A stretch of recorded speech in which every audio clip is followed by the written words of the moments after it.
তারানাথ তান্ত্রিক একবার হরে কৃষ্ণ ও রামকৃষ্ণ নামের দুই ভাইয়ের জমির বিবাদের মধ্যে পড়ে গিয়েছিল। সেই বিবাদের কারণে আস্তে আস্তে জন্ম নিতে শুরু করেছিল এক নিষ্ঠুর তন্ত্রক্রিয়া।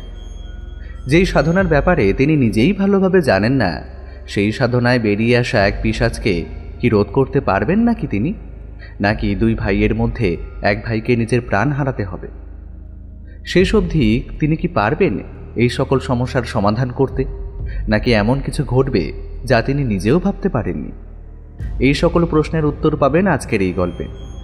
নমস্কার শ্রোতা বন্ধুরা, আমাদের এই তন্ত্রহাট চ্যানেলে আপনাদের সকলকে স্বাগত। আমাদের আজকের নিবেদন লেখক সুকান্ত দাসের কলমে তারানাথ তান্ত্রিক ফ্যানফিকশন প্রেত রজনী। গল্পের সূত্রধার ও গল্প পাঠে শুভ।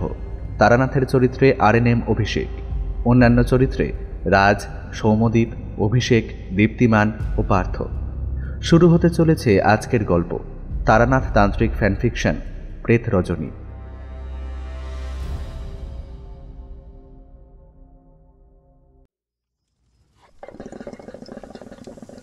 সামনে বসে থাকা হরে কৃষ্ণ অনেকক্ষণ থেকে উসকুস করছিল। বুঝতে পারছিলাম সে আমায় কিছু একটা বলতে চাইছে, কিন্তু বলতে পারছিল না। আমি তাকে সেই কথাটা বলার জন্য সময় দিলাম। হরে কৃষ্ণ গায়ে জড়িয়ে রাখা চাদরটা আরো একটু ভালো করে জড়িয়ে নিল। তারপর আগুনের কাছে এসে উবু হয়ে বসে বলল, ঠাকুর মশাই, আপনি কি আমার কথা বিশ্বাস করবেন, নাকি আপনিও সবার মতো মনে করবেন যে আমি ধীরে ধীরে পাগল হয়ে যাচ্ছি?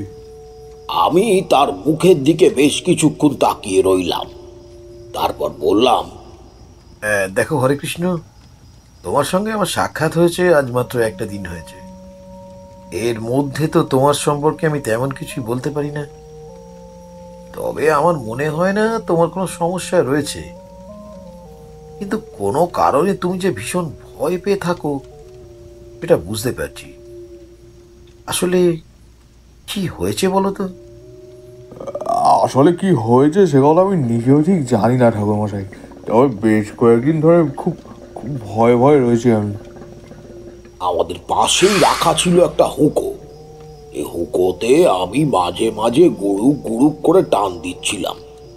ওই হুঁকোর টানেই হোক কিংবা এই আধো অন্ধকার পরিবেশে উঠোনের মাঝখানে একটা চৌকির ওপর বসে এভাবে হরে কৃষ্ণর সঙ্গে কথা বলার জন্যই হোক, বেশ ভালো লাগছিল। হরে কৃষ্ণর মুখে তার অদ্ভুত সব কথাগুলো শুনতে শুনতে কেমন যেন অদ্ভুত মনে হচ্ছিল। হরে কৃষ্ণ আমার দিকে বেশ কিছুক্ষণ তাকিয়ে রইল। তার গায়ের রং বেশ ফর্সা, উচ্চতা আমার থেকে খানিকটা কম, তবে তার চেহারা বেশ ভালো। তার উজ্জ্বল দুটো চোখ, চোখের উপর মোটা লম্বা নাক, পুরু ঠোঁট, এই সব কিছুর মধ্যে আরো একটা ব্যাপার ছিল। হরে কৃষ্ণ ওর হাসিটা কেমন যেন অদ্ভুত। যখন সে হাসে তখন মনে হয় সে যেন সামনের দিকে তাকিয়ে দূরের কিছু একটা দেখার চেষ্টা করে চলেছে। যাই হোক, এই আধো অন্ধকারের মধ্যে বসে হরে কৃষ্ণ বলল, ঠাকুর মশাই, আপনি যখন প্রথম এসেছিলেন তখনই আপনাকে বলেছিলাম, মাসখানেক হলো ব্যাপারটা শুরু হয়েছে। আমার বাড়িতে আপনি দেখতে পাচ্ছেন অনেক লোকজন রয়েছে। আমার ভাইয়ের পরিবার ছাড়াও কাজের লোক, এমনকি জমি জমা দেখাশোনার লোক মিলিয়ে প্রায় তার 10 জনের কম হবে না। আমি দোতলা শেষের ঘরে থাকি। মাঝে দুবার ঘর বদলেও দেখেছি, তবে তবে কোনো পরিবর্তন হয়নি। রাতের বেলা ঘুমিয়ে পড়ার পর মনে হয় কে যেন আমার ঘরে এসে ঢুকছে।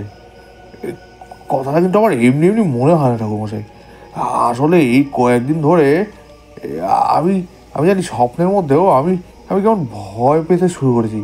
স্বপ্ন দেখলে মনে হয় আমি একটা ফাঁকা মাঠের মধ্যে এসে পড়েছি, আর সেখানে চারপাশ থেকে কালো অন্ধকার এসে আমার জড়িয়ে ধরছে। আমি চিৎকার করার চেষ্টা করলে আমার মুখ থেকে কোনো শব্দ বাইরে বেরিয়ে আসে না। আমার শব্দটা যেন আমার মুখের মধ্যেই কোথাও আটকে যাচ্ছে। হরে কৃষ্ণ আরো কিছু বলতে যাচ্ছিল, তার আগেই আমি তাকে থামিয়ে দিয়ে বললাম, আচ্ছা, একটা কথা ভেবে বলো তো হরে কৃষ্ণ, তুমি যখন স্বপ্নটা দেখো তখন তোমার আশেপাশে আর কাউকে দেখতে পাও? না ঠাকুরমশাই, আর কাউকেই দেখতে পাই না। আর গোটা মাঠের মধ্যে আমি ছাড়া আর কিছুই নেই। কোথাও কোনো গাছ নেই, কোনো বাড়িঘর নেই। হঠাৎ যেন স্বপ্নটা শুরু হয়ে যায়।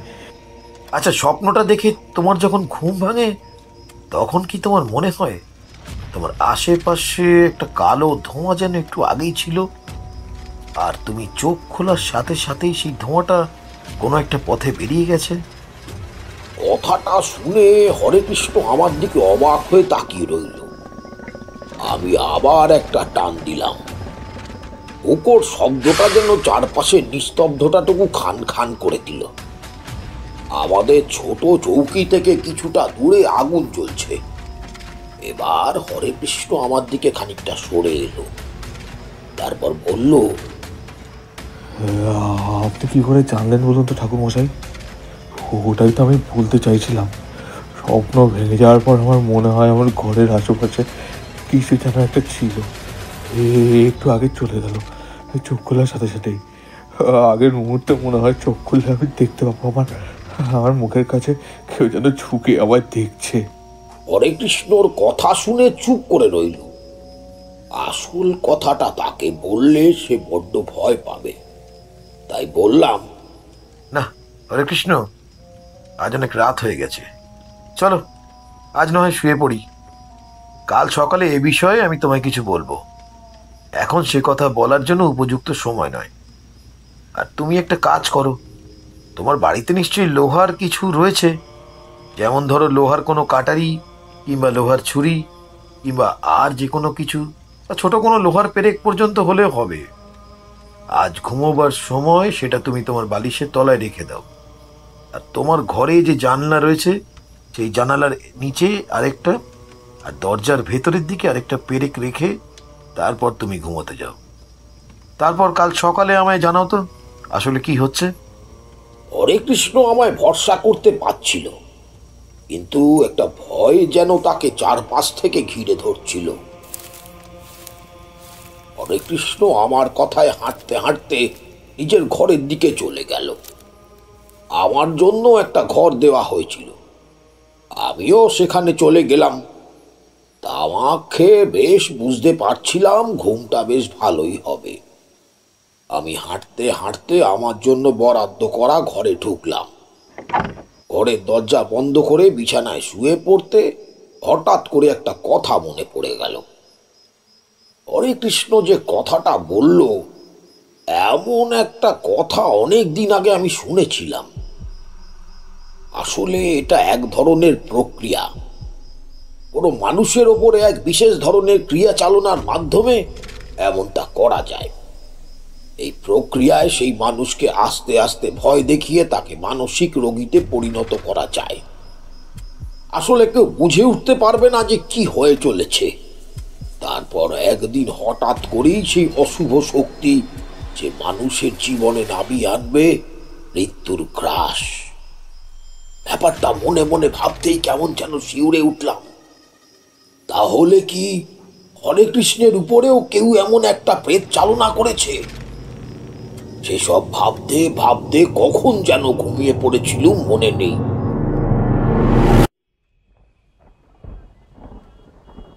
আচ্ছা ঠাকুরমশাই, আপনি তো অনেক রকম তন্ত্র মন্ত্র ক্ষমতা এসব অর্জন করেছেন। আপনার জীবনে অনেক অলৌকিক ঘটনাও ঘটেছে। এমন কোনো পরিস্থিতিতে কি আপনাকে কখনো পড়তে হয়েছিল যেখানে আপনি কিছু বুঝে উঠতে পারছিলেন না? আসলে কি হয়েছে, মানে আমি বলতে চাইছি, এমন কখনো হয়েছে যেখানে আপনি নিজেও কিছু বুঝে উঠতে পারছিলেন না? তারানাথ আমার কথা শুনে চুপ করে তাকিয়ে রইল আমার দিকে বেশ কিছুক্ষণ। তারপর সামান্য হাসল। সিগারেটটা অনেকক্ষণ আগেই শেষ হয়ে গিয়েছিল। সিগারেটের অবশিষ্ট অংশটুকু বাইরের দিকে ছুঁড়ে ফেলে একবার হেসে নিয়ে বলল, তোমরা যা ভাবো তা কিন্তু আসলে নয়। আমার কাছে তন্ত্রমন্ত্রের তেমন কিছুই ক্ষমতা নেই।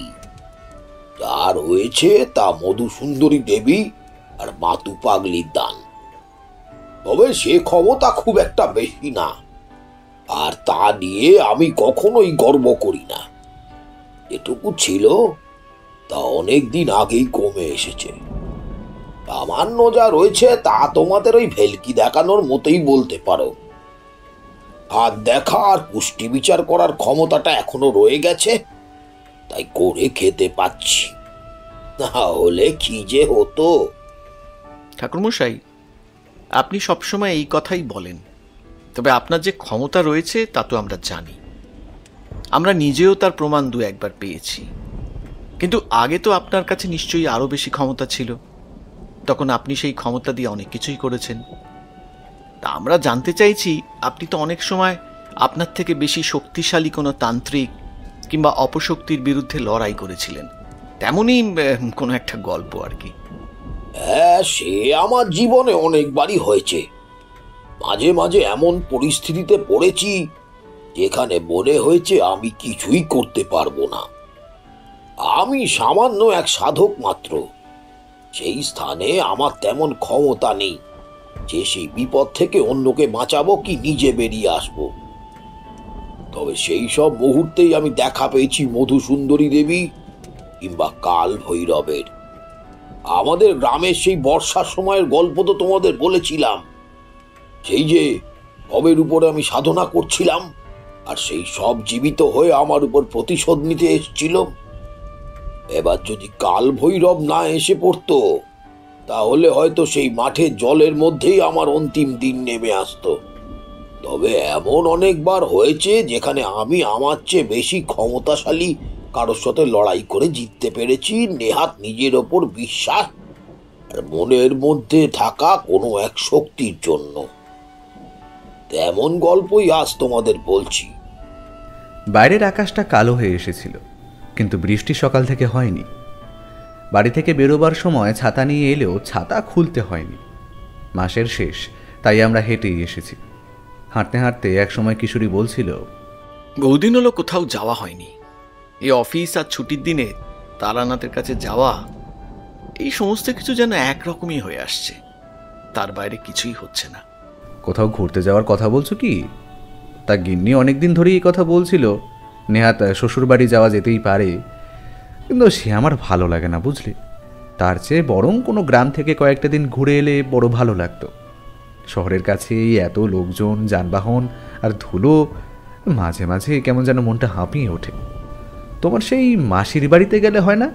তা গেলে হয়, কিন্তু মাসির বাড়িতেই কয়েকদিন আগেই তো ঘুরে এলাম। তাছাড়া সেখানে গেলেই মাসি ওই জমি জমা নিয়ে সবসময় কথা বলে, আর সেখানে থেকে যাওয়ার জন্য কথা বলবে, তাই সেখানে আমার বেশি থাকতে ইচ্ছে করে না। আচ্ছা, বরং আমাদের মেসের বাড়িতে একজন রয়েছে, তার বাড়ি গ্রামের দিকে। সম্প্রতি সে গ্রামে যাবে বলে ঠিক করেছে। তেমন হলে তার সাথে একদিন ঘুরে আসা যায়। সে তোমার চেনা লোক, তুমি না হয় ঘুরে এলে, আমি তার সাথে গিয়ে কি করব বলো? আর তাছাড়া এই অচেনা লোকেদের সাথে আমার ঠিক ভালো লাগে না। সে আমার ভাব আছে, সেখানে আমি যাই, তারপর যদি নেহাত ভালো লেগে যায় তাহলে তোমায় না হয় চিঠি লিখব, তুমি তারপর চলে এসো। সামনে তো ছুটি থাকবে, তার আগেই বেরিয়ে পড়ো। আমার কয়েকদিনের জন্য ছুটি পাওনাই আছে। হ্যাঁ, মাঝে মাঝে আমি ঠাকুরমশাইয়ের কথা ভাবি। ওই বাড়ি, ওই দাওয়া আর ওই উঠোন ছাড়া সে তো আর কোথাও যায় না। এমনভাবে মানুষটা এখানে থাকে কি করে বলো তো? আর সে নাকি একসময় গ্রামে গ্রামে ঘুরে বেড়াতো। মানুষ তার অভ্যেস এত সহজে পরিবর্তন করে কি করে, তা বোধহয় ঠাকুরমশাইয়ের চেয়ে ভালো কেউ বলতে পারে না।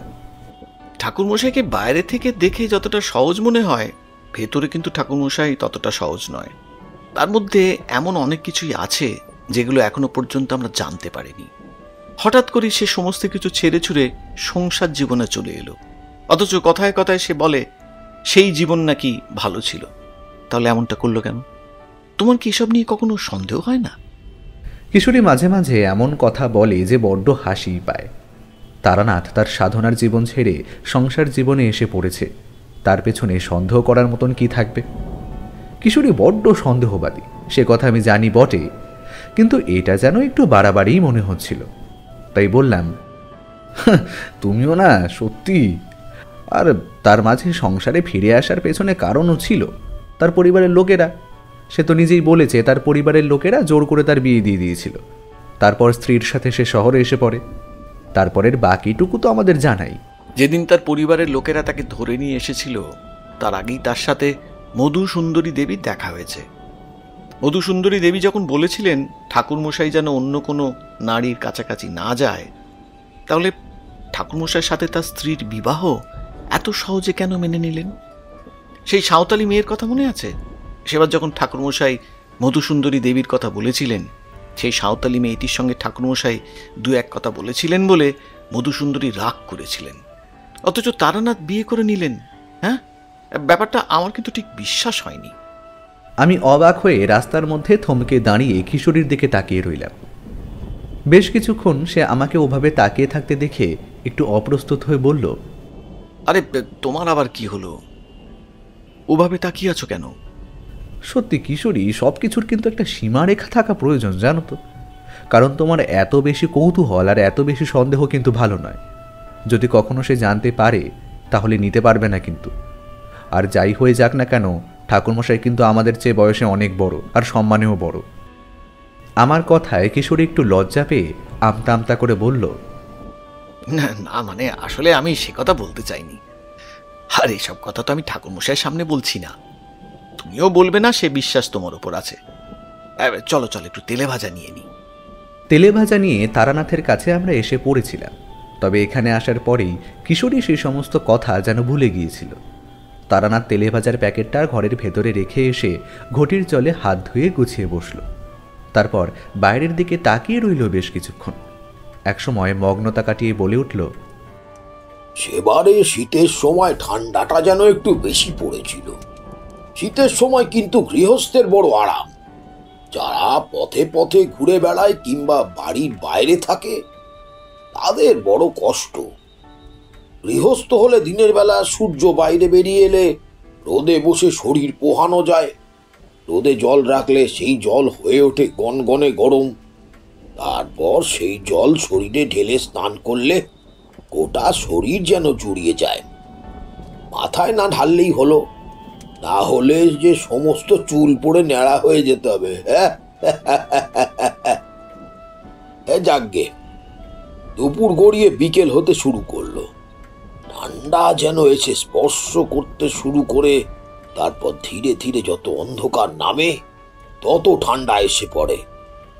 গভীর রাতে সে ঠান্ডা এমন থাকে যে ঘরের বাইরে তুমি যদি খালি গায়ে বেরিয়ে আসো তাহলে বুঝতে পারবে কেন বলে মাঘের শীত বাঘের গায়ে লাগে। কথাটা বলেই তারানাথ সামান্য হেসে উঠল। কিশোরী বলল, এই যে ঠাকুরমশাই, আপনি আবার এসব কথা বলা শুরু করলেন। আরে আমাদের সেই গল্পটা বলুন, যে গল্পটা বলতে শুরু করেছিলেন। আরে তোমাদের ধৈর্য বড় কম। আমি যে কথা বলতে চলেছি তার সাথে শীতের একটা সম্পর্ক আছে, তাই এসব ব্যাপার তোমাদের বলে না দিলে শীতের সময় গ্রামের আমেজ তোমরা বুঝতে পারবে না। তোমরা শহরের মানুষ, শীতের বেলা যে গ্রাম কেমন হয়ে ওঠে সেসব তোমরা বুঝবে না। শীতের সময় গ্রামে দিনের বেলা যেমন আরামদায়ক তেমন কষ্টকর হলো রাতের বেলা।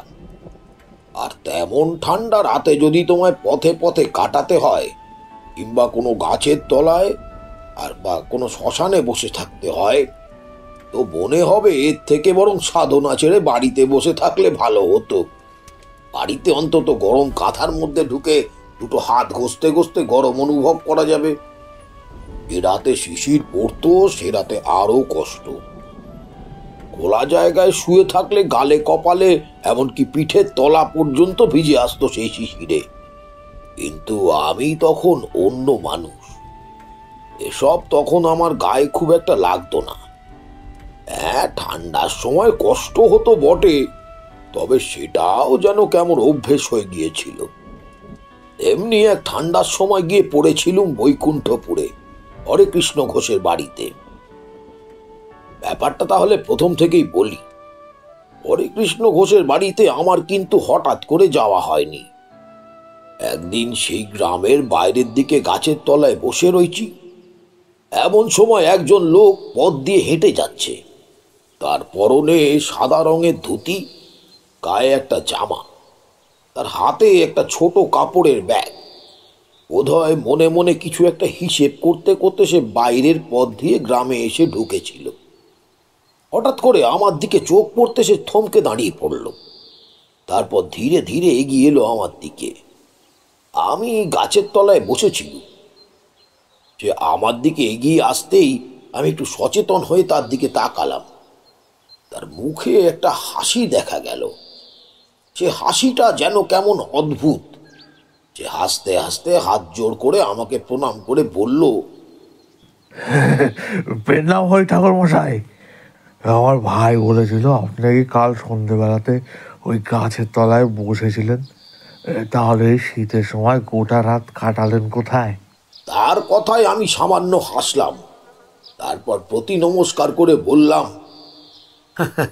আর কোথায় কাটাবো, এখানেই ছিলাম। ঠান্ডায় খুব বেশি কষ্ট হয়নি।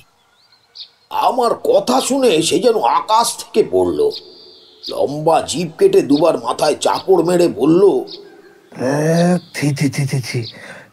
আপনি আমাদের গ্রামে এসেছেন, অথচ এই শীতের সময় এভাবে রাত কাটাচ্ছেন।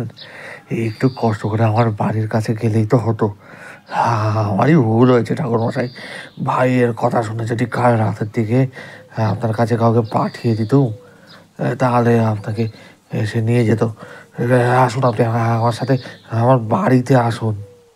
আরে না না, তোমায় আমার জন্য ব্যস্ত হতে হবে না। আমার এখানে খুব একটা অসুবিধা হচ্ছে না, আমি ঠিক আছি। বরং যদি সামান্য জলের ব্যবস্থা আমায় করে দিতে পারো। আসলে আশপাশের কোনো দিঘি তো দেখলাম না। আচ্ছা, গ্রামে চাপা কলের জল হয়েছে? না না ঠাকুর মশাই, সে সে হয় না। আপনি আমার সাথে আসুন। আপনি না এলে কিন্তু আমি মনে বড় দুঃখ পাবো। একটা দিন আপনিও আমায় আপনার সেবা করার সুযোগ দিন। আর শুধু তাই নয়, বুঝলেন, আরও একটা কারণ আছে। তাই আমি আপনাকে আমার বাড়িতে নিয়ে যেতে চাইছি। শেষের কথাগুলো সে এমনভাবে বলল যেন কিছু একটা বলতে চাইছে, তবে এখন বলাটা ঠিক হবে কিনা সেটাই বোঝার চেষ্টা করছে। এমন অবস্থা আমি এর আগেও দেখেছি। কেউ কোনো বিপদে পড়ে আমার কাছে এসে পৌঁছলে মাঝে মাঝে আসল কথাটা বলতে ইতস্তত বোধ করে। তাই বললাম, বেশ, তুমি যখন চাইছো, তখন তোমার সাথে না গেলে শুধু শুধু তোমায় কষ্ট দেওয়া হয়। চলো, তোমার সঙ্গে যাই। তোমার বাড়িতে একটা দিন অন্তত থাকি। তবে আমি কিন্তু সেখানে বেশি দিন থাকবো না। একটা দিন তোমার কথায় তোমার বাড়িতে থাকতে পারি, তারপরে আমি কাল সকালেই সেখান থেকে বেরিয়ে পড়ব। বেশ ঠাকুর মশাই, আপনার যখন সেটা ইচ্ছে তাহলে সেটাই হবে। আমি আপনাকে বেঁধে রাখতে পারবো না। আপনি এখন আসুন তো, আসুন। কাল রাত থেকে আপনার কিছুই খাওয়া হয়নি। ছি ছি ছি ছি ছি। আমি এত বড় ভুল করলাম। একবার একবার যদি এসে আপনাকে দেখে যেতাম। তার কথা শুনে বড্ড অপ্রস্তুত হয়ে পড়ছিলাম। লোকটা আমায় চেনে না, জানে না, অথচ কাল রাতে আমি এখানে বিশ্রাম করেছি, ঠান্ডায় কষ্ট পেয়েছি। তাই সে কেমন বিব্রত হয়ে পড়েছে। পথে হাঁটতে হাঁটতে তাকে বললাম, আচ্ছা, কাল সন্ধ্যের দিকে তোমায় একবার দেখেছিলাম, আর এই পথ দিয়ে গ্রামে আসছিলে। তখন বোধহয় তুমি আমাকে ঠিক দেখতে পাওনি। আচ্ছা, তুমি কি করো বলো তো? মানে তোমার পেশাটা কি? আপনাদের আশীর্বাদে আমার তেমন কিছু করতে হয় না।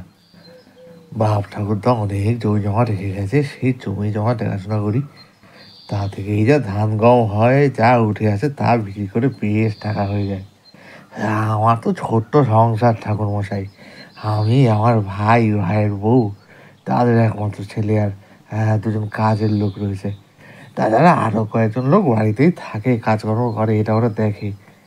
সবার এতেই চলে যায়। সবাইকে দিয়ে সবার পেট ভরিয়ে ঠাকুর মশাই আমি মনের মনের শান্তিতেই আছি। মনের মধ্যে একটু কৌতূহল হলো, যে প্রশ্ন করি, যে তার কি সংসার নেই? মানে তার ভাইয়ের স্ত্রী ছেলের কথা তিনি বললেন, কিন্তু নিজের কথা বললেন না। তবে তখন সেটা আর জিজ্ঞাসা করতে ইচ্ছা হলো না। আপনার জন্য জল আনতে বলছি, তাছাড়া দুধ আর চিড়ে নিয়ে আসছি। আপনি আর কিছু এখন খাবেন না, তাই তো? দুপুরে না হয় একেবারে ভাত খাবেন। আমার কোনো কিছুতেই আপত্তি ছিল না। হরে কৃষ্ণ আমায় এত যত্ন আত্তি করে তার দোতলা বাড়ির একটা ঘরে এনে বসিয়েছিল, বাইরে থেকে দেখেই বুঝতে পেরেছিলাম বাড়িটা বেশ বড়। এই গ্রামে এমন বড় দোতলা বাড়ি আর একটাও দেখতে পাইনি। হরেকৃষ্ণ যে ধনী লোক তা তার পোশাক আশাক দেখেই বোঝা যায়, কিন্তু তার মনটা তার থেকেও বড় ভালো। আমি বললাম, আরে আমার জন্য ব্যস্ত হতে হবে না হরে কৃষ্ণ, তুমি যা খাবে তাই আমার জন্য করে দিলেই হবে। এবার আসল কথাটা বলো তো, তোমার এই সমস্যাটা কতদিন ধরে হচ্ছে? আমার কথা শুনে হরেকৃষ্ণ কেমন যেন চমকে গেল। তাড়াতাড়ি এগিয়ে গেল ঘরের দরজার কাছে, ভালো করে এদিক ওদিক দেখে নিয়ে দরজাটা বন্ধ করে দিল। এই দিনের বেলায় হরেকৃষ্ণর মধ্যে কেমন একটা পরিবর্তন দেখে আমি কেমন অবাক হয়ে গেলাম। হরেকৃষ্ণ আমার একদম কাছে এসে বসলো, তারপর আস্তে আস্তে এমন ভাবে বলল যেন কেউ শুনতে না পায়। শুনতে পাবে ঠাকুর মশাই, শুনতে পাবে, আস্তে বলুন, আস্তে। সে কি, তুমি তোমার বাড়িতে কাকে ভয় পাচ্ছ? আর আসতে বলবো মানে? তোমার বাড়িতে কেউ যদি তোমার বিপদের কথা জানে তাতে তোমার ভয় কিসের? বলতে বলতে হরেকৃষ্ণর মুখটা কেমন যেন কালো হয়ে এলো। অবসন্ন হতাশ গলায় সে আমার বিছানার পাশে বসতে বসতে বলল, কাকে আর বিশ্বাস করে কি বলি বলুন তো ঠাকুর মশাই, কাকে বিশ্বাস করি? বাবা মারা যাওয়ার আগেই এত সম্পত্তির সমস্ত আমায় দিয়ে গেল, আর এই সম্পত্তি গুছিয়ে রাখতে রাখতে আর সব কিছু দেখাশোনা করতে করতে আমার বয়স পেরিয়ে গেল। নিজের সংসার করার কথা ভাবতেই পারলাম না। আর এখন মনে হয় এই সম্পত্তির জন্যই বোধহয় আমায় একদিন মরতে হবে। সে কথা থাক ঠাকুর মশাই, আপনি কি করে জানলেন যে আমার একটা বিপদ আছে? হরেকৃষ্ণর কথা শুনে আমি হেসে ফেললাম। তারপর বললাম, হরে কৃষ্ণ, আমি জানি রাতে আমার কষ্ট হয়েছে, তাই তুমি আমায় এখানে নিয়ে এসছো। তবে আমার এখানে আসার পেছনে কিন্তু তোমার আরো একটা কারণ রয়েছে। হরেকৃষ্ণ জিভ কেটে বলল, তা মিথ্যা কথা বলবো না, কিন্তু সত্যি বলছি, আপনি আপনি ঠান্ডায় কষ্ট পাচ্ছেন দেখে আমার কিন্তু মোটেও ভালো লাগেনি সেটা। আমি বুঝতে পারলাম হরেকৃষ্ণকে ও কথা বলায় সে বোধহয় মনে মনে একটু কষ্ট পেয়েছে। আমার কষ্ট দেখে সে আমাকে এখানে এনেছে সেটা প্রমাণ করার জন্য সে উঠে পড়ে লাগলো দেখে বললাম, আরে হরে কৃষ্ণ, আমি তোমায় বিশ্বাস করছি। আমি জানি তুমি আমার জন্যই আমায় এখানে ডেকে এনেছো। তবে তোমার বিপদের কথাটা বলো দেখি, দেখি না তোমায় আমি কোনো রকম সাহায্য করতে পারি কিনা। হরেকৃষ্ণ বন্ধ ঘরের মধ্যে একবার এদিক ওদিক তাকালো, তারপর বলল, সে কথা বলা যাবে না ঠাকুর মশাই, সে কথা রাতের বেলা বলবো। আমার এখন একটু কাজ আছে, আপনি এখানে বিশ্রাম করুন। বাইরে কাজের লোক ভোলা আছে, কখনো কিছু প্রয়োজন হলে ভোলাকে ডাকলে সে আপনার সব ব্যবস্থা করে দেবে। আমার একটু প্রয়োজনে এখন বেরোতে হবে, তবে সন্ধ্যার আগেই ফিরে আসবো। আর একটা কথা ঠাকুর মশাই। কথাটা বলে এসে মাথা নামিয়ে এদিক ওদিক তাকিয়ে ফের চাপা গলায় বলল, এই বাড়িতে অনেকেই অনেক কিছু বলবে, আপনাকে আমার নামেও অনেকে বলবে, তবে সে কথা বিশ্বাস করবেন না কেমন? অনেকে আমায় কিছু একটা যেন বলতে গিয়ে হরেকৃষ্ণ আবার বলতে পারল না। আমার কেমন যেন অদ্ভুত লাগছিল। প্রথম দেখায় হরেকৃষ্ণ কেমন সহজ সরল একটা মানুষ, কিন্তু এই বাড়িতে আসার পর থেকে কেমন কেমন যেন মনে হচ্ছিল এই মানুষটার মধ্যে কিছু একটা আছে। হরেকৃষ্ণ সেটা আর আমায় খুলে বলতে পারছে না, কোনো একটা ভয়। তবে রাতের বেলা সে আমায় সবটা খুলে বলবে বলেছে, তাই আমি অপেক্ষা করতে লাগলুম রাত হওয়ার জন্য। একটু পরেই কাজের লোক ভোলা আমায় দুধ দিয়ে গেল। এসব খেয়ে জানালার কাছে দাঁড়িয়ে ঘরের মধ্যে এদিক ওদিক ঘুরে দুপুর পর্যন্ত কাটিয়ে দিল। দুপুরে ভোলা আবার এসে দুপুরের খাবার দিয়ে গেল। খাবারের আয়োজন কিন্তু বেশ।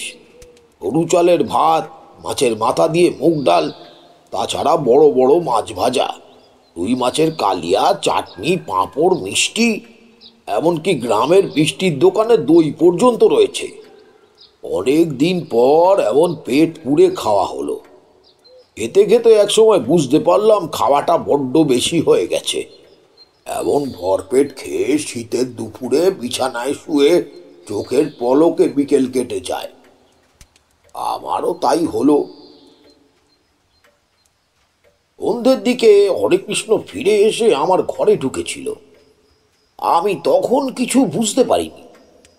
পরে যখন আমি বিছানা থেকে উঠে জানলার কাছে দাঁড়িয়ে ঠান্ডা হাওয়া উপভোগ করছি, তখন হরেকৃষ্ণ আমার ঘরের দরজার কাছে এসে ধাক্কা দিয়ে বলল, ঠাকুরমশাই, এই আগে একবার এসেছিলাম, তখন আপনার ঘুম ভাঙেনি, তাই এখন এলাম। আপনার জন্যই পাশের গ্রাম থেকে ভালো তামাক নিয়ে এসেছি। আপনি হুকো খান নাকি? হরেকৃষ্ণর এই কথাটা শুনে গোটা শরীর যেন ওই ঠান্ডা হাওয়ার মধ্যেও বেশ চঞ্চল হয়ে উঠল। অনেকদিন হুঁকো খাওয়া হয়নি। উৎকৃষ্ট জাতের তামাক দিয়ে হুঁকো খাওয়ার নেশা অনেক দিন আসেনি। মনটা বড় ভালো হয়ে উঠল। হরেকৃষ্ণর দিকে তাকিয়ে সামান্য হেসে বললুম, সে হুঁকো না হয় হবে হরে কৃষ্ণ, তবে তোমার বিপদের কথাটা যে শুনতে হবে।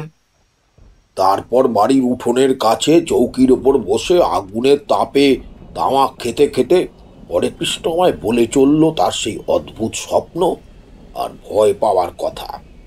তারানাথ চুপ করতেই কিশোরী বলে উঠল, যে স্বপ্নটা দেখে হরেকৃষ্ণ ভয় পেত, তার ব্যাপারে আপনি কিছুটা জানতেন। সেই স্বপ্ন আসলে সে কোন প্রক্রিয়ার কারণে দেখছে, তাই তো? কিন্তু এমনটা কি হয়? হয়।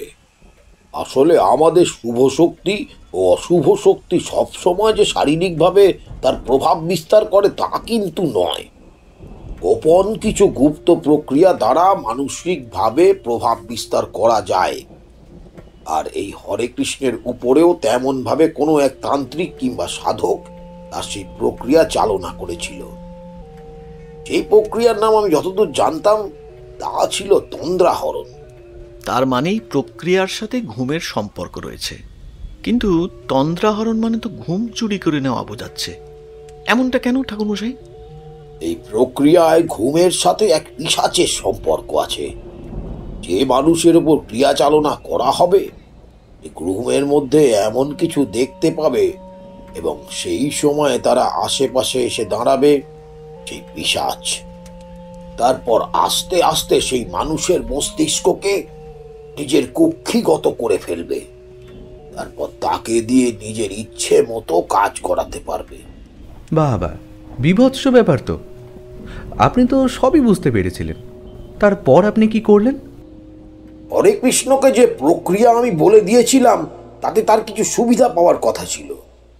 সকালে হরেকৃষ্ণ যখন আমার কাছে এলো তখন বললাম, কি ব্যাপার হরে কৃষ্ণ, আজ তোমায় বেশ খুশি খুশি বলে মনে হচ্ছে। আরও বলবেন না ঠাকুরমশাই, আপনার কথা মতো আমি তাই করেছিলাম কাল রাতে। তারপর কাল রাতে বেশ ভালোই ঘুম হয়েছে, তেমন কিছু আর দেখতে পাইনি, ভয়ও পাইনি। কিন্তু আপনি এটা কি করে করলেন বলুন তো ঠাকুরমশাই?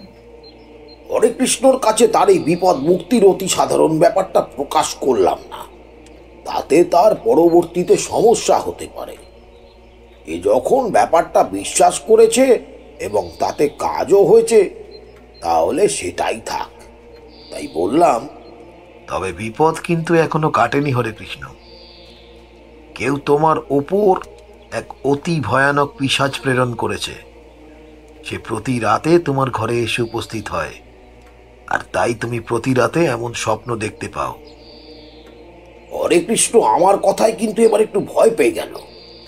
তারপর একটু শান্ত গলায় বলল, কিন্তু এ কাজ কে করবে ঠাকুরমশাই? আমি তো কারোর কখনো কোনো ক্ষতি করিনি। তুমি তো নিজেই বলেছ এই বিশাল সম্পত্তির জন্য তোমার উপরে অনেকের রাগ আছে। তুমি সরে গেলে তাদের নিশ্চয়ই অনেক সুবিধা হবে। সেই কারণে তাদের মধ্যে যে কেউ এই কাজটা করতে পারে। কিন্তু এই কাজ তো আর কোনো মানুষ করতে পারবে না। তার জন্য প্রয়োজন এক নিম্ন শ্রেণীর সাধকের, যে এই প্রক্রিয়ায় সিদ্ধহস্ত। আমি সেটাই ভাবছি। ঠাকুরমশাই, আপনি যে পথে গ্রামে এসেছেন তার উল্টো পথে গ্রামের বাইরের দিকে একটা ফাঁকা জমি রয়েছে। সেদিকে আমার বাড়ির একজন কাজের লোক এক সাধুকে দুই একবার দেখতে পেয়েছিল বটে।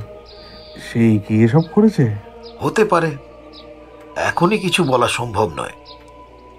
তবে সে যেই করুক না কেন, তার ক্ষমতা কিন্তু অনেক বেশি। এই তন্ত্রের সাধনা করার জন্য অনেক ক্ষমতা লাভ করতে হয়। কিন্তু আমি একটা কথা ভাবছি, ওই পিশাচকে তোমার উপর প্রেরণ করার জন্য তোমার ব্যবহৃত কোনো জিনিস ওই পিশাচের কাছে নিয়ে যেতে হবে। এর মধ্যে তোমার কি কিছু হারিয়েছে? মানে মাসখানেক আগে যবে থেকে তুমি স্বপ্ন দেখতে শুরু করেছো? হরেকৃষ্ণ বেশ কিছুক্ষণ ভাবল, কিন্তু কিছুই মনে করতে পারল না। এক সময় বলল, আমায় তো বেরোতে হবে ঠাকুরমশাই। আপনি বরং একটু চিন্তা ভাবনা করুন। আমি না বেরোলে বড্ড বিপদ হয়ে যাবে। আমি চেষ্টা করব বিকালের মধ্যে ফিরে আসার। তুমি একটা কাজ করো, তুমি যাওয়ার সময় পকেটে করে একটা লোহার পেরেক নিয়ে যাও। তাতে তোমার কোনো ক্ষতি হবে না, আর তোমায় তাড়াহুড়ো করতে হবে না। তুমি তোমার সমস্ত কাজ মিটিয়ে তারপরে না হয় ফিরে এসো। আর একদম ভয় পাবে না। মানুষ যখন তার বিপদের ব্যাপারে পুরোপুরি জানে না, তখন যেমন ভয় পায়, আবার তেমন অনেকটাই ভয় পায় যখন বিপদের ব্যাপারে সম্পূর্ণটা জানতে পেরে যায়। হরেকৃষ্ণ এতদিন ছিল ঠিক মাঝামাঝি অবস্থায়। সে আসলে জানতো না তার সাথে ঠিক কি হচ্ছে। স্বপ্নের মধ্যে সে খালি ভয় পেত, এটুকুই বুঝতে পারত। এবার যখন বুঝতে পারল রাতের অন্ধকারে তার ঘরে কেউ একটা এসে ঢোকে, আর ওই অদ্ভুত ভয়ানক স্বপ্নের জন্য সে যেন পুরোপুরি ভেঙে পড়েছিল। আমি গোটা দিন বাড়ির আশেপাশে এবং বাড়ির চারপাশে ঘুরে বেড়ালাম। ঘুরতে ঘুরতে একসময় দেখা হলো হরেকৃষ্ণর ভাইয়ের সাথে। তাকে এর আগেও দেখেছি। সে আমায় দেখে সামান্য হেসেছিল বটে, তবে আর কিছুই বলেনি। যে কাজের লোকটি আমার দেখাশোনা করত, তার সাথে আমার সব সময় কথা হতো। তো সেদিন বিকেলের আগে হরেকৃষ্ণর ভাই আমার কাছে এসে পৌঁছলো। ইতস্তত করে বলল, মানে ঠাকুরমশাই, আপনি এখানে ভালো আছেন তো? মানে আপনার কোনো অসুবিধে হচ্ছে না তো? আমার কেমন যেন মনে হলো সে অন্য কিছু একটা বলতে চাইছে, সরাসরি সেটা বলতে না পেরে অন্য কথার আশ্রয় নিচ্ছে। তাই বললাম, তুমি যেটা বলতে চাও সেটা সোজাসুজি বলতে পারো। তোমার অন্য কথার আশ্রয় নেওয়ার কোনো প্রয়োজন নেই। মানে আপনি কিছু মনে করবেন না ঠাকুরমশাই। আসলে ওই ওই দাদার জন্য বিরক্ত হচ্ছেন না তো? আসলে দাদার যে একটু মাথার সমস্যা রয়েছে তা তো বোধহয় আপনি জানেন না। তার কথাটা শুনে কেমন যেন অবাক হলাম। তার দাদার মধ্যে কিন্তু এমন কিছু নেই যা দেখে মনে হবে তার মাথার সমস্যা রয়েছে। তাহলে সে আগ বাড়িয়ে সে কথা আমায় বলতে এলো কেন? আমি বললাম, কিন্তু তাকে দেখে তো তেমন কিছু মনে হয় না। আর তুমি এ কথা বলছো কেন? সে কি আগে এমন কিছু করেছে যাকে তাকে পাগল মনে হয়? রাতের বেলা অকারণে দরজা বন্ধ করে মাঝে মাঝে চিৎকার করে ওঠে। এখন কয়েকটা দিন হয়নি, তাই আর কি আপনাকে একটু সাবধান করে দিলাম। আচ্ছা, আপনি মানে এখান থেকে কোথায় যাবেন? স্পষ্ট বুঝতে পারলাম তার কথার মধ্যে একটা নির্দেশ রয়েছে। আসলে আমি এখান থেকে কবে যাব সে ব্যাপারে সে জানতে চাইছে। বড় অবাক লাগলো। হরেকৃষ্ণ সরল সাদাসিধে মানুষ, আর কথায় যেমন মারপ্যাচ নেই, তেমন তার মনটাও সুন্দর। আর এ হলো হরেকৃষ্ণর ভাই। একটু খারাপ লাগলেও মুখে বলার মতো কিছুই নেই, কারণ যতই হোক না কেন এ বাড়িতে আমি বাইরে থেকে এসেছি। তাই বললাম, হরে কৃষ্ণ আমায় এখানে থাকতে বলেছে, আর সে নিজেই আমায় এখানে নিয়ে এসেছে। না হলে আমি যেখানে সেখানে আশ্রয় গ্রহণ করি না। আর তাছাড়া হরে কৃষ্ণ একটা বিপদে রয়েছে। আমার মনে হয় তার কাছের কোনো মানুষ তার এই বিপদের জন্য দায়ী। সে বিপদ থেকে তাকে উদ্ধার না করে তো আমি এখান থেকে যাব না। কড়া গলাতেই কথাটা বললাম। রামকৃষ্ণ দুটো চোখ যেন একবার জ্বলে উঠল। আমার দিকে তাকিয়ে তারপর এই ব্যাপারটা সামলে নিয়ে এসে হাসি মুখে বলল, তা আপনি যখন দাদাকে বিপদ থেকে উদ্ধার করতে চাইছেন, তাহলে সে তো ভালো কথা। তবে আমার মনে হয় দাদার তেমন কোনো বিপদ নেই। তার মানসিক কিছু সমস্যা রয়েছে। জমি জমা সম্পত্তি, তারপর বিয়ে করলো না, সব কিছু নিয়ে দাদার মাথাটা খারাপ হয়ে গেছে। আমি দাদাকে কতবার বললাম যে সম্পত্তির ভার আমার হাতে দিয়ে দাও, আমি সামলে নিচ্ছি, কিন্তু দাদা কিছুতেই শুনবে না। এমনিতেই মাথার অবস্থা ভালো নয়, তার উপরে আবার এই কাজের চাপ। এসব কি আর এক মাথায় সামলানো যায় আপনি বলুন তো? আমিও হাসলাম। তারপর হাসতে হাসতে বললাম, আমার মনে হয় সেটা আপনার মৃত পিতা বুঝতে পেরেছিলেন। ঠিক এই কারণেই আপনার দাদাকে এই সমস্ত সম্পত্তি এবং জমি জমা দেখাশোনার ভার দিয়েছিলেন। না হলে তো তার কাছ থেকে সেই ভার নিতে আপনার খুব একটা অসুবিধা হতো বলে মনে হয় না। রামকৃষ্ণ হাসলো। তুই যেন মনে হলো সে জোর করে হাসলো। তারপর বলল, হ্যাঁ, দেখুন দেখুন কদ্দূর কি করা যায়। দাদাকে এই বিপদের হাত থেকে কিভাবে রক্ষা করা যায়। আর তাহলে তো আমারও ভালো লাগবে, তাই না? আমি তো আর দাদার কখনো খারাপ চাইনি। আমি আর কোনো উত্তর করলাম না। হাঁটতে হাঁটতে বাড়ির উঠোনের এক পাশে চলে গেলাম। রামকৃষ্ণ বেশ কিছুক্ষণ ঠায় দাঁড়িয়ে আমায় দেখে চলেছিল। তারপর সে যেন বাড়ি থেকে বেরিয়ে কোথাও একটা চলে গেল।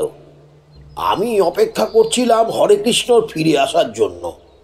একটা বড় বিপদের মধ্যে যে সে রয়েছে তা বুঝতে পারছিলাম। আর এই বিপদের সাথে তার বাড়ির কারো সম্পর্ক আছে, বিশেষ করে তার ভাইয়ের সম্পর্ক।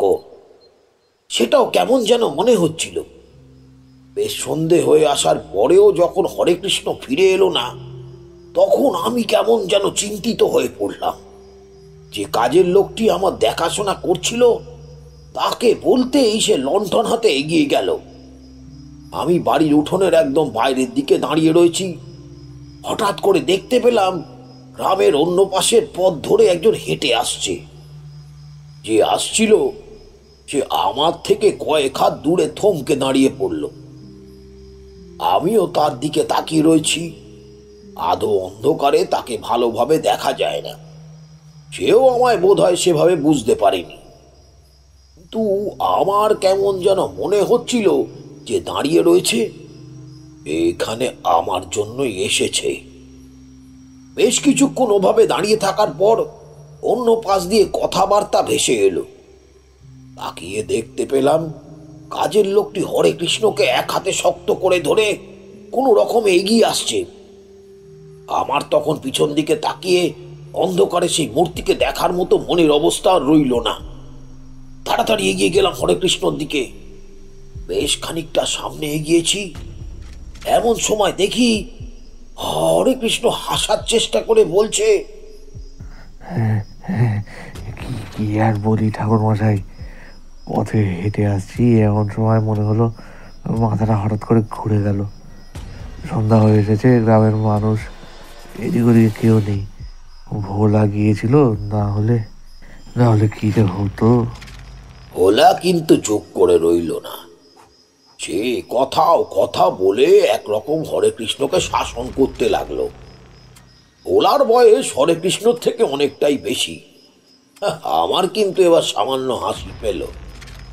আর তার সাথেই মনে হলো, হায় রে বিধির লিখন, একই রক্তে দুই সন্তানের মধ্যে কত প্রভেদ। একজন যেন মাটির মানুষ আর অন্যজন রুক্ষ পাথর। তখন আর সেসব নিয়ে কিছু বললাম না। হরে কৃষ্ণকে বাড়ির মধ্যে নিয়ে ঢুকতে ঢুকতে একবার পিছনের দিকে তাকিয়ে দেখতে পেলাম সেই ছায়া মূর্তি কিন্তু তখনও সেখানে দাঁড়িয়ে রয়েছে। আরো ঢুকে আসছি, উঠোন প্রায় পেরিয়ে এসছি, হঠাৎ করে মনে হলো অন্ধকারের মধ্যে দাঁড়িয়ে থাকা সেই ছায়া মূর্তি যেন আমার চেনা। ঠাকুরমশাই, আপনি কিছু বুঝতে পারলেন আসলে কি হচ্ছে? হরেকৃষ্ণ সামান্য হাসলো, তারপর বলল, আমি অবাক হব, আর আপনি কাকে সন্দেহ করছেন সে কথা আমিও জানি। আপনি নিশ্চয়ই আমার ভাই রামকৃষ্ণকে সন্দেহ করছেন। তাহলে আপনাকে একটা কথা বলি ঠাকুরমশাই, রামকৃষ্ণ আর তার স্ত্রী একদিন নিজেদের মধ্যে আমার সব সম্পত্তি নিজেদের নামে করে নেওয়ার কথা বলছিল। সেটা আমি শুনেও ফেলেছিলাম, কিন্তু আমার তা নিয়ে ভাইয়ের ওপর কোনো রাগ নেই। বাবার মৃত্যুর আগে বাবাকে আমি বারবার বলেছিলাম সমস্ত সম্পত্তি দুজনের নামে সমান ভাগে ভাগ করে দিতে, কিন্তু বাবা আমার কথা শুনলই না। আর তার এই সামান্য সম্পত্তির জন্যে ভাই আর আমার মধ্যে এত বড় একটা দূরত্ব তৈরি হয়ে গেল ঠাকুরমশাই। আমি হরেকৃষ্ণর কথা এবার কিন্তু আরো অবাক হয়ে গিয়েছিলাম। মানুষটাকে যত দেখছি তত যেন মনে হচ্ছে এই মানুষটার সম্পর্কে আরো কিছু বোঝা বাকি রয়েছে। সে জানে তার ভাই তার উপর এইসব করার চেষ্টা করতে পারে, তার ভাই তার সম্পত্তির জন্য তার ক্ষতি করতে পারে, অথচ সে তার ভাইকে তবুও কিছু বলছে না। আমি একটু অবাক হয়ে বললাম, হরে কৃষ্ণ, তুমি যখন জানো তোমার ভাই তোমার উপর এইসব করতে পারে, তখন তুমি তাকে কিছু বলছো না কেন? চুপ করে আছো কেন? হরেকৃষ্ণ হাসলো। তার সেই হাসিটা সেই প্রথম দিনের মতো অদ্ভুত সারল্য মাখা মনে হলো। আমি তার মুখের দিকে তাকিয়ে আর কিছু বলতে পারলাম না। হরেকৃষ্ণ হাসতে হাসতে বলল, আমার যা হওয়ার তা তো হবেই ঠাকুরমশাই, তাছাড়া আপনি তো আছেনই। আপনি আমায় এই বিপদ থেকে রক্ষা করবেন। আমি চাই না আমার ভাইকে এসব বিষয়ে কিছু বলতে কিংবা তার সাথে কোনো ঝামেলা করতে। অবাক হয়ে তাকিয়ে রইলাম তার দিকে। আর তখনই মনে হলো সেই বাড়ির বাইরে রাস্তার কাছে সেই ছায়া মূর্তিটা তখনও দাঁড়িয়ে রয়েছে। আমি এবার হরেকৃষ্ণর দিকে তাকিয়ে বললাম, হরে কৃষ্ণ, তুমি একটু বসো, বুঝলে? আমি একবার বাইরে থেকে ঘুরে আসছি। কিন্তু এই ছায়ামূর্তি যাকে আপনি দেখতে পেয়েছিলেন সে আসলে কে ছিল? হরেকৃষ্ণ নামের লোকটি কি একটু বেশি বোকা নাকি? আর সে নিজে জানতো তার ভাই তাকে সরিয়ে সম্পত্তি অর্জন করতে চায়, তারপরেও সে তাকে কিছুই বলতো না। এই দুনিয়াতে সব থেকে রহস্যময় যদি কিছু থেকে থাকে তা হলো মানুষের মন। কোনো মানুষের মনে এমন অনেক রহস্য থাকতে পারে যা তোমরা কখনো কল্পনাই করতে পারবে না। হরেকৃষ্ণ ছিল তেমন একটি লোক। না হলে আমি শীতের রাতে গাছের তলায় বসে কষ্ট পাচ্ছি ভেবে সে হা হুতাশ করতো, নাকি সে তার বিপদের কথা অন্য কেউ শুনতে পাবে ভেবে চুপচাপ বলতো? মানুষটা এমনি ছিল একটু রহস্যময়। সে যাই হোক, বাড়ির বাইরে এসে গাছের তলায় সেই ছায়া মূর্তিকে দাঁড়িয়ে থাকতে দেখলাম আবার।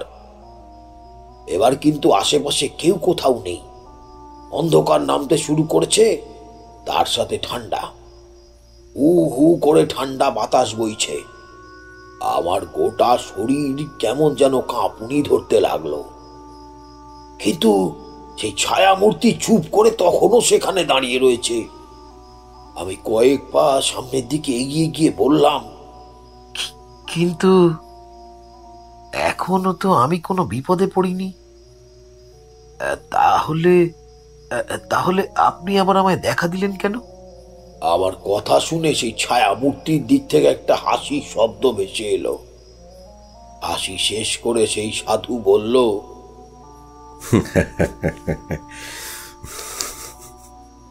আমায় চিনতে পেরেছো তাহলে? আমি তো ভাবলাম এই অন্ধকারে এসে দাঁড়িয়েছি, তুমি আবার আমায় চিনতে পারবে কিনা। তোমার বিপদ হয়নি বটে, কিন্তু খুব শিগগিরই কোনো একটা বিপদে পড়তে চলেছ। তাই তোমাকে সাবধান করতে চলে এলাম। আপনাকে চেনার জন্য আমার আলোয় প্রয়োজন হয় না, আমি আপনাকে এমনি চিনতে পারি। কিন্তু কি বিপদ সেটা যদি আমায় একবার বলেন, তাহলে আমি অন্তত সাবধান হতে পারি। যে শক্তির বিরুদ্ধে তুমি লড়াই করতে চাইছো তার কিন্তু ক্ষমতা অনেক। সে যেমন মানুষের শারীরিক ক্ষতি করতে পারে, তেমনি তার মানসিক ক্ষতিও করতে পারে। বাস্তবে এমন অনেক কিছুই সে দেখাতে শুরু করে যা সেই মানুষকে অনেক পরিবর্তন করে দেয়। তাই সাবধান, তোমার বিপদ কিন্তু রয়েছে। আমি বুঝতে পারলাম সেই সাধু আসলে ওই পিশাচের কথাই বলছে, যার কথা আমি ভেবেছিলাম। তাই এবার বললাম, আমি তো সেই পিশাচের ব্যাপারে খুব বেশি জানি না সাধুজি। আচ্ছা, সে পিশাচের নাম কি? শুনেছিলাম সেই প্রক্রিয়ার নাম তন্দ্রাহরণ। সে বিষয়ে তুমি আস্তে আস্তে সবই জানতে পারবে, বুঝলে? আজ আমি আসি, আমার সময় হয়ে গেছে। আজ আর এখানে একা থাকা হবে না। আর তুমিও বাইরে থেকো না, ভীষণ ঠান্ডা পড়েছে কিন্তু। সাধু শেষের কথাগুলো শুনে বেশ ভালো লাগলো। বুঝতে পারছিলাম সামনে কোনো একটা বিপদ আসতে চলেছে। এই সাধু এসব কথা বলে ব্যাপারটা হালকা করে দিতে চাইছে। সেদিনটা কোনো রকমে কেটে গেল। পরদিন প্রায় দুপুরের দিকে আমি আর ভোলা হাঁটতে হাঁটতে চলে গেলাম গ্রামের বাইরের দিকে। এদিক ওদিক ঘুরে আমি আসলে দেখতে চাইছিলাম যে সাধুর কথা হরে কৃষ্ণ বলছিলেন, সেই সাধুকে কোথাও পাওয়া যায় কিনা। গোটা দুপুর ঘুরে যখন ক্লান্ত হয়ে পড়েছি, তখন ভোলাকে বললাম বাড়ি ফিরে যেতে। আমি আর খানিকটা দেখে তারপর চলে যাব। প্রায় সন্ধ্যের দিকে দেখা হলো সেই সাধুর সাথে। হাঁটতে হাঁটতে ফিরে আসবো ভাবছি, এমন সময় অন্ধকারে একটা ফাঁকা জায়গায় ঝোপের পাশ থেকে এই সাধু বেরিয়ে এসে বললেন, আমার ক্রিয়ায় তুই বাধা দিয়েছিস, তাই না? তুই যদি বাধা না দিতিস তাহলে আমার ক্রিয়া লঙ্ঘন করার ক্ষমতা কারুর ছিল না, কারুর না। আপনি যে একজন উচ্চমার্গের সাধক তা আমি বুঝতে পারছি, কিন্তু এমন অবস্থায় আপনি একজন মানুষের ক্ষতি করতে পারেন কি করে? তন্ত্রমন্ত্র তো কখনোই মানুষের ক্ষতি করার কথা বলেনি, তারা মানুষের শুভ করার কথা বলেছে। তাহলে আপনি একজন সাধক হয়ে এ কাজ কেমন করে করলেন? তোর কাছ থেকে আমায় শিখতে হবে আসলে কি করা উচিত আর কি করা উচিত নয়। আমি আপনাকে কখনোই শেখাতে পারি না, কিন্তু তার সাথে সাথে আমি এটাও চাই যে আপনি যা করছেন তা বন্ধ করে ফেলুন। শুধু শুধু হরে কৃষ্ণর স্বপ্নের মাধ্যমে তার মনকে প্রভাবিত করে দয়া করে তার জীবন নষ্ট করবেন না। কিন্তু হরে কৃষ্ণ নিজেও তো অন্যায় করেছে। সে তার ভাইকে ঠকিয়ে সমস্ত সম্পত্তি নিজের নামে করে নিয়েছে তার বাবার কাছ থেকে। তাহলে সেই অন্যায়ের শাস্তি সে পাবে না? তুই তো নিজেই বললি তন্ত্রের কাজ মানুষের সাহায্য করা। আমি তো রামকৃষ্ণকে সাহায্য করছি। অন্ধকারে সেই সাধুর এই কথা শুনে আমি কেমন যেন অবাক হয়ে গেলাম। বললাম, এ আপনি কি কথা বলছেন? রামকৃষ্ণ তার নিজের ভাইকে খুন করে তার সমস্ত সম্পত্তি অর্জন করতে চাইছে, আর তাই সে আপনার সাহায্য নিয়েছে? কিন্তু আপনি বলছেন হরে কৃষ্ণ রামকৃষ্ণর সঙ্গে ছলনা করছে। এ কথা কে বলেছে আপনাকে? রামকৃষ্ণ আর রামকৃষ্ণ স্ত্রী সন্ধ্যের দিকে আমার কাছে এসেছিল। তারাই আমার কাছে এই সমস্ত কথা বলেছে। তাদের চোখের জল দেখে আমি বুঝতে পেরেছি তারা সত্যি কথাই বলেছে। তাই হরে কৃষ্ণ যাতে এক পর্যায়ে পাগল হয়ে তাদের সমস্ত সম্পত্তি ফিরিয়ে দেয়, তাই আমি এ কাজ করেছি। ওরা আপনাকে মিথ্যে বলেছে। ওরা যা বলেছে তা কখনোই সত্যি হতে পারে না। বরং রামকৃষ্ণ আপনার সাহায্য নিয়ে যা করতে চাইছে সেটা অন্যায়। শুধু শুধু আপনি তার অন্যায় কাজে সমর্থন করে ফেলেছেন। কিন্তু আমি তো সেই পিশাচকে তার উপর প্রেরণ করে দিয়েছি। আজ রাতে সে আবার ওখানে যাবে। কাল সন্ধ্যাবেলা সে তার কাজ সামান্য করেছে, আর আজই সে তার কাজ শেষ করে আসবে। আর যদি সে সফল হয় তাহলে তাহলে ঘুমের মধ্যে হরে কৃষ্ণ মস্তিষ্কের বিকৃতি ঘটবে। তার কথা শুনে আমি চমকে উঠলাম। এমন কিছুই আন্দাজ করতে পারছিলাম। আর ঠিক এই জন্যেই সেই সাধু আমার কাছে এসেছিল আগাম বিপদের বর্ণনা দিতে। আমি বললাম, কোনোভাবেই কি কিছু করা যায় না? মানে কোনোভাবেই কি সাধনা এখানে বন্ধ করা যায় না? সে প্রেতকে তো আপনি যখন চালনা করেছেন, আপনি তো তাকে আটকাতে পারবেন, তাই না? তুই এ বিষয়ে জানিস না। সেই প্রেতকে একবার চালনা করলে সে তার কাজ শেষ করা পর্যন্ত সাধকের আর কোনো কথা শোনে না। তখন তাকে তার সাধক কিছুতেই আটকাতে পারে না। তখন তাকে আটকানোর একটাই মাত্র পদ্ধতি আছে, একটাই। আমি তার কথা শুনে চমকে উঠলাম। উত্তেজিত হয়ে তার দিকে আরো একটু এগিয়ে গিয়ে বললাম, আমায় সেই পদ্ধতি বলুন। আমি হরে কৃষ্ণকে বাঁচাতে চাই। হরে কৃষ্ণ যদি কিছু হয়ে যায় তাহলে আপনার দ্বারা যে অন্যায় হবে সে অন্যায়ের প্রতিফল কিন্তু আপনাকেও ভুগতে হবে একদিন। আমি তা চাই না। আমি চাই হরে কৃষ্ণ রামকৃষ্ণ দুজনেই ভালো থাকুক। সমস্ত সম্পত্তি নিয়ে যদি কোনো বিবাদ হয় তাহলে সেই সম্পত্তি দুজনের মধ্যে ভাগ হয়ে যাক, কিন্তু কারো জীবন নিয়ে যেন সংশয় না হয়। অন্ধকারের মধ্যে সেই সাধু বেশ কিছুক্ষণ চুপ করে রইল। তারপর বলল, আমারই বোধহয় ভুল হয়েছে। ঠিক আছে, ঠিক আছে, আমি তোকে সেই পদ্ধতি বলে দিচ্ছি। দেখ যদি কিছু করতে পারিস। তারানাথ চুপ করতে এবার আমি বলে উঠলাম, তারপর আপনি কি করেছিলেন? মানে সেই সাধু তো আপনাকে একটা পদ্ধতি বলে দিয়েছিল, সেই স্বপ্নের পিশাচ, মানে যে স্বপ্ন দেখিয়ে মানুষের মস্তিষ্ককে বশ করে তাকে আটকানোর জন্য। আপনি কি তাকে আটকাতে পেরেছিলেন? প্রথমেই তোমাদের বলেছি, কিছু কিছু ক্ষেত্রে আমি বুঝতে পেরেছিলাম আমার ক্ষমতা অতি সামান্য, সেখানে আমার করার মতো কিছুই নেই। তবে সেখান থেকেও আমি অতি অদ্ভুতভাবে বেঁচে ফিরে এসেছিলাম। হরে কৃষ্ণের ক্ষেত্রে ব্যাপারটা তেমনই হয়েছিল। আমি যখন বাড়িতে ফিরে আসি তখন হরে কৃষ্ণ অবাক হয়ে আমায় যেন চারদিকে খুঁজতে শুরু করেছে। ভোলাকে আমি ঠিক এই কারণেই তাড়াতাড়ি বাড়ি পাঠিয়ে দিয়েছিলাম, যাতে সে এসে হরে কৃষ্ণকে আমার কথা বলতে পারে। আমি আসতেই হরে কৃষ্ণ একটু চিন্তিত হয়ে বলল, কোথায় গিয়েছিলেন আপনি ঠাকুরমশাই? আমি আপনাকে অনেকক্ষণ খুঁজেছি। ভোলা বলল আপনি নাকি কাউকে খুঁজছিলেন। কাকে খুঁজছিলেন বলুন তো? হরে কৃষ্ণ, এসব কথা বলার জন্য এখন আর কোনো সময় নেই। তোমার বড় বিপদ রয়েছে সামনে। সেই বিপদ থেকে যদি তুমি উদ্ধার পেতে চাও তাহলে তোমায় আমার সমস্ত কথা শুনতে হবে। আমার উত্তেজিত গলায় বলা কথাগুলো শুনে হরে কৃষ্ণ কেমন যেন হতভম্বের মতো আমার দিকে তাকিয়েছিল।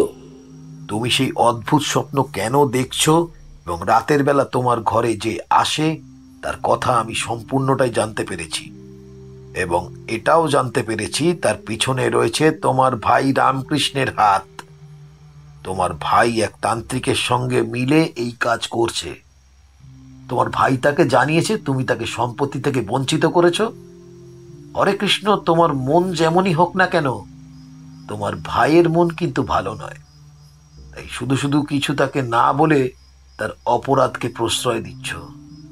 আজ রাতটাই কিন্তু আমাদের কাছে শেষ রাত।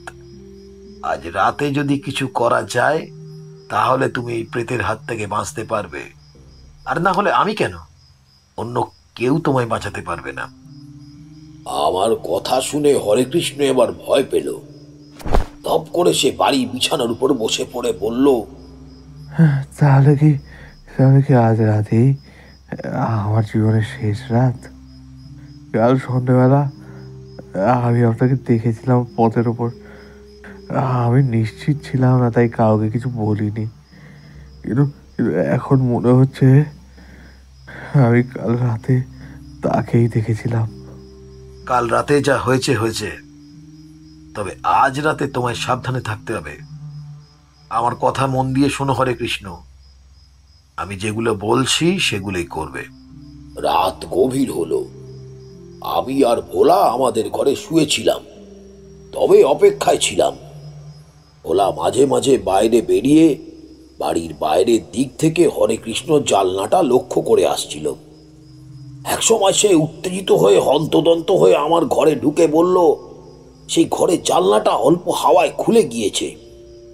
আমি বুঝতে পারলাম এবার সঠিক সময় উপস্থিত হয়েছে, তাই তাড়াতাড়ি উঠে গিয়ে দাঁড়ালাম হরে কৃষ্ণ দরজার সামনে। ভেতর থেকে কেমন একটা অদ্ভুত শোঁ শোঁ শব্দ ভেসে আসছিল, আর তার সাথে হরে কৃষ্ণর কথা ভেসে আসতে শুরু করেছিল। সে যে কি বলে চলেছে তা আমি বুঝতে পারছিলাম না। আমি আর অপেক্ষা করলাম না, ঘরের দরজাটা খুলে ফেলতে দেখতে পেলাম একটা অদ্ভুত দৃশ্য।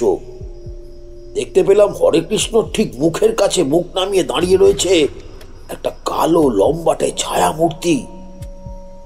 তার পিঠের দুপাশে যেন দুটো কালো বড় ডানা বেরিয়ে এসছে। দুটো কালো কালো হাত দিয়ে সে হরে কৃষ্ণ ঠিক কপালের মাঝখানে কি যেন করছে। ব্যাপারটা মুহূর্তের জন্যই দেখতে পেলাম। এই ঘরে ঢুকতে সে আমার দিকে মুখ তুলে তাকালো। এমন বিভৎস মুখ আমি এর আগে দেখিনি।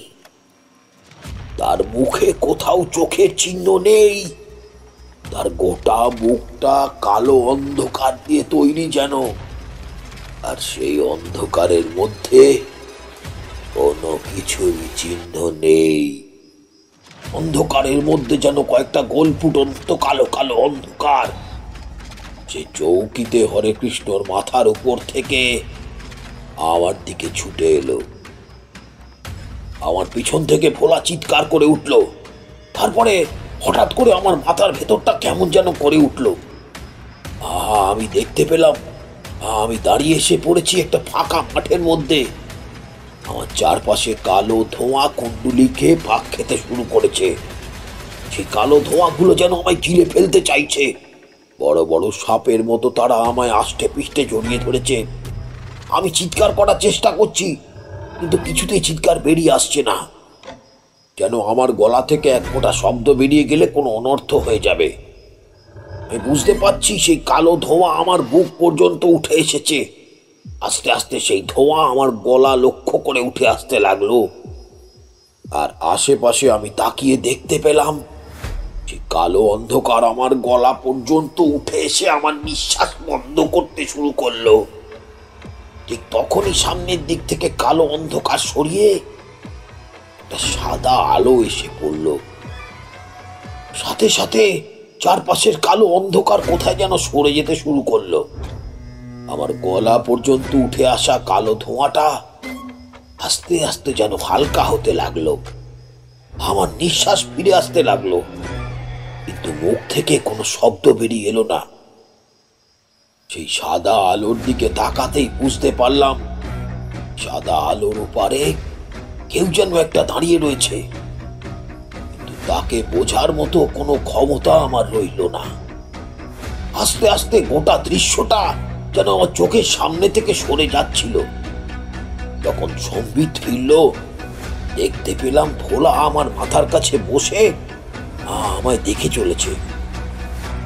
আমি না উঠেই বললাম,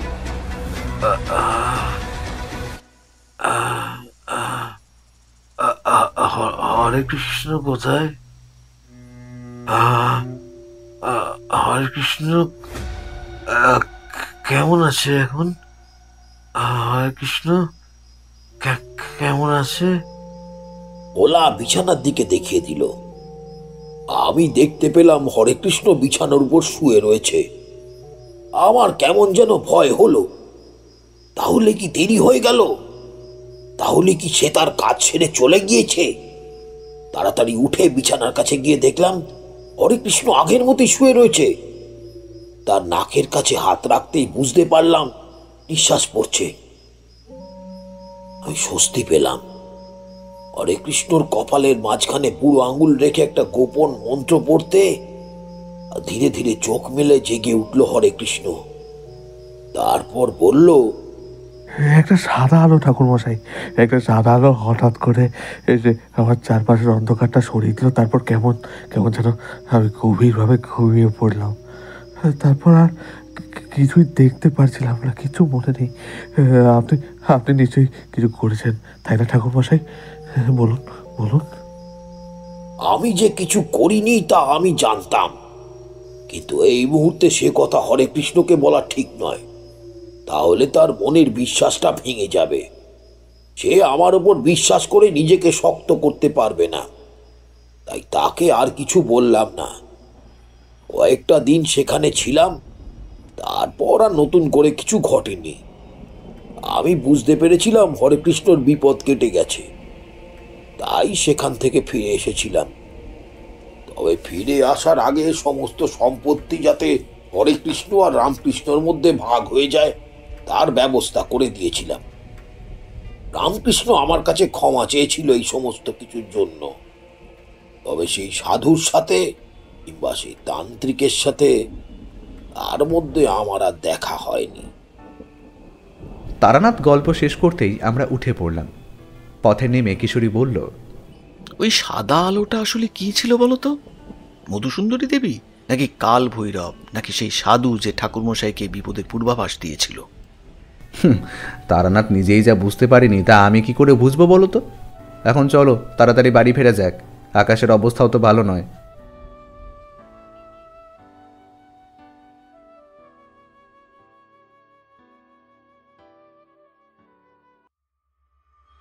শুনছিলেন লেখক সুকান্ত দাশের কলমে তারানাথ তান্ত্রিক ফ্যানফিকশন প্রেত রজনী। সম্পাদনা, ডিরেকশন এবং ভিডিওর ভিজুয়াল এফেক্টসে দেবলীনা। পরিচালনা ও বিশেষ সহযোগিতায় প্রায়ণ গোস্বামী। শব্দ পরিকল্পনা, মিশ্রণ এবং আবহ সৃষ্টিতে 62 FPS স্টুডিও। পোস্টার ডিজাইনে কভারম্যান অভিব্রত। কেমন লাগলো আজকের গল্পটি? ভালো লাগলে অবশ্যই আমাদের সাবস্ক্রাইব করে আমাদের সাথে থাকুন এবং লাইক ও কমেন্টের মাধ্যমে আপনার মতামত জানান। এরকম গল্প যদি আরও শুনতে চান তাহলে প্লিজ আমাদের কমেন্টের মাধ্যমে জানান। দেখা হবে নতুন কোনো গল্পে।